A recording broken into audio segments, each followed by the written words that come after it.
So for 9D211 coming at you with another video. This video is going to be regarding Dark Magician um,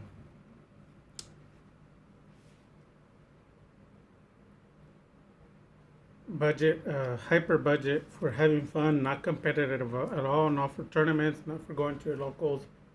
The reason why I came up with the deck was I've been talking to a lot of my friends, with the market crashing and the competition, and just some people are super busy. They just kind of don't want to travel for events or whatever, and they play together either at their house. I used to do it. I don't do it anymore, but I have gone to my friend's house or have people come to my house to duel, just to have fun, casual duels. Usually, it is true. You don't usually play competitive. You just play the fun decks. So I created a $55 to $65 Dark Magician deck. The deck can be made for somewhere around $35 if you bought it when everything was cheap. But I do go to the market value and I look at the current value of everything. So the current value of some of these cards are sitting somewhere around $1 to $2 cards. So the deck is 40. So at $1 to $2 for the majority, the deck somewhere around uh, 50, uh, 50 to $60.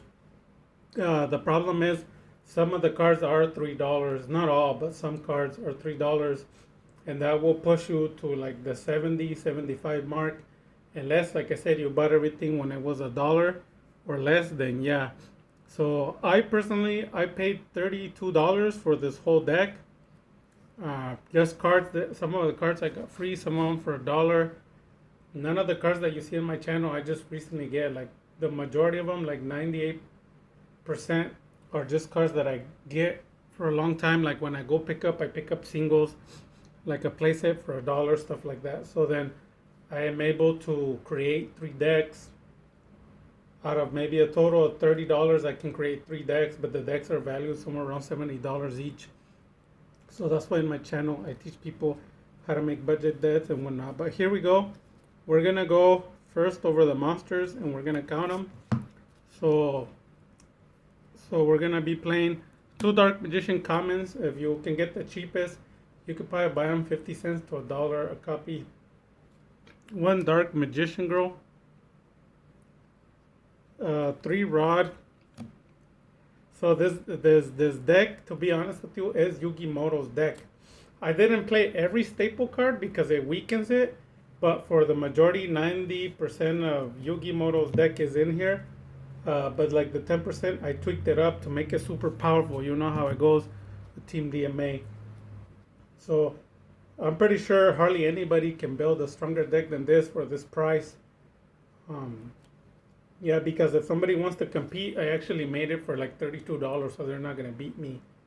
But the current market for it would break the rules because it's somewhere around 65, something like that. So Yugi Moto's deck. This is just a casual fun duel, like I said, 3 Rod. Um, yep. So you have 2 Effect Veilers. I wanted to include a Blackluster Soldier Envoy at the beginning, but for the consistency, I didn't. But if you want to, you can include it because Effect Veiler is a light and you have a lot of darks. And then 1 Spellbook Magician of Prophecy. So those are $1 or $2 depending on the ultra rare or common. And then it's the Spellbook Engine. Your deck's gonna turn from 40 to 35. You already know that trick. And then we have an engine, the Apprentice Magician engine. So they hit 1, and it also can give a spell counter on the field to any monster that you want to. But the main reason why we use her is for this reason, because when you hit 1 and you need second defense, it can search the deck and get the other one face down, and they can hit that one. If they go past that one, then you have a selection. You either want to go into Crystals here to draw cards. You look at the 2 top cards and you select one of them, get it to your hand, shuffle the deck. Or the other one, if there's a problematic monster, hold Vindictive and then flip and destroy a monster on the field. So that's the engine. Each card's probably $2 or $1 per card. And then you have the Poor Man's Anaconda, Keeper of Dragon Magic. They're about $1 a card, or sometimes you can get them on special for the playset for 3. I strongly advise, like 98%, that you play exactly the format as it is, like no changes. The reason why, because you have to first play it and test it to see what's going on. Then afterwards you update, because a lot of people, even if you spend $20, but you made a mistake, those $20 went to the trash. So this is a good solid deck. It is gonna be for sale on one of the online stores. Um, it's good for playing against friends. It's not super powerful. It's not competitive. Like you can't enter the locals or play with it at your locals, even outside of tournaments. It's not strong enough. But for the $35 mark that I paid for, or if people who are not as smart and they buy it now, somewhere around 60 to 65, pushing on 70, which is not a lot for a Dark Magician in the deck. And this deck's pretty good. It doesn't break, and we're gonna go through some test hands and see it for yourself. So for the spells now, I am gonna do a little bit of an explanation. So for the spells, we have 2 Dark Magic Circle. I'm gonna explain why. So if one of them gets banished or destroyed, you don't have Soul Servant, so you don't have a way to restack it and get it again, right? So since you have 3 rods, you might need to search for the second one, so that's why it's there. And then we have 1 Magician's Salvation. You already know what that does. 1 Secrets, and then for a substitute for Magician's Soul Servant, I'm sorry, Dark Magic Inheritance, 2 spells, draw a card that you want, Spell Trap, Dark Magician to your hand. And then Dark Magic Attack, obviously, and then the Spellbook Engine, 1 Upstart. And then instead of Change of Heart, which is a staple from Yugi, I added Allures. Why? Because if you open up Change of Heart, it's dead. And remember the Team DMA 101 class, dead cards will make you die. Live cards will make you live. So this card is usually always live. You have 15 monsters, and somewhere around 13 of those are dark, and the deck is playing simultaneously and searching, and you'll end up with darks no matter what. So you don't need to worry. And you can draw 2 cards. 1 Mystic Mind, the Mago Gold is $3, so play 1. 1 Terraforming to search it. And then 1 Veil, you already know what that does. And then for more protection, Swords of Revealing Light, Yugi staple, and also Kaiba. And then Called by the Grave, you already know what that does. And these 2 cards, you can either play them or not. The Restage, it can bring spellcasters, and you have plenty level 3 and under, and you can link into something. And then the right hand, it'll automatically target it. If you don't want to play these cards, you can play a Village of the Spellcasters to lock them. I didn't want to include it because I felt it was too powerful and not fair for my opponent. That's why I opted for this instead. And then 1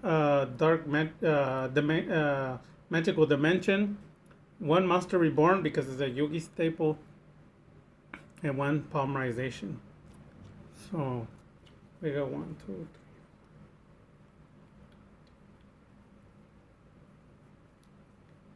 So it's 20 spells, and that's perfect.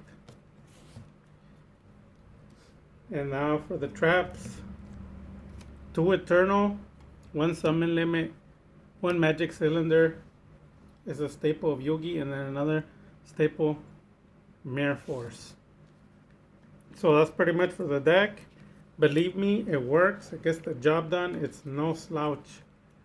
And then for the extra deck, I didn't include much because you have to hit the 60 to 65 mark. So you have 1 Dragon Knight. They're usually $1 to $3 now. You better get them. I told everybody to get them a month ago before they go up again.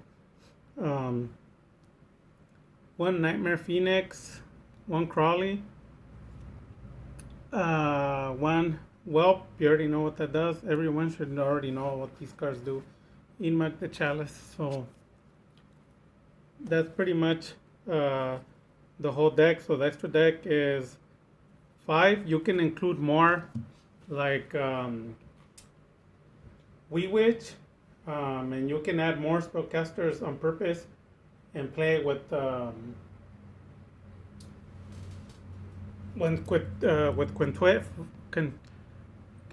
quintet followed by magical eyes fusion. But I didn't want to include any of that. Or you can even play the super poly with the $1 venom and predaplant dragonstopedia. You know, I could build hundreds of different decks, but this deck is a very cheap, very easy to build. It's complete, it's done, it's sleeved, it's ready to go, ready to play against your friends. Dragon Knight is a boss monster. There's so many ways you can make this deck a lot stronger. You can include for maybe like $10 more, you can include the invoked engine, and then it's broken. Your friends are not gonna beat you anymore. So what you would do is you replace the keepers for two of the, what's it called? Two of the Alistar, the Invoker, and then you would change the polymerization for invocation, and then the right hand and the restage, you can switch it for two magical meltdowns, and you're good to go. The Macabre gets added; it's your done deal. You have Omni Negate on board together with Dragon Knight. Like I said, but I didn't want to build anything too broken because then your friends are not gonna like you. So this is it. It's budget. It's for sale online. Um, and like I said, for $10 more, you could build the Alistair version. If anybody wants the Alistair version, I can switch it. That's gonna be $10. That's gonna be like $85. I can also sell it online if anybody wants it. But yeah, it's a Omni Negate, and then on top of that, Dragon Knight and the deck, and it plays really smooth, really cheap, and for 85 you can't beat it. So with that having been said, you guys, Dark Magic Attack.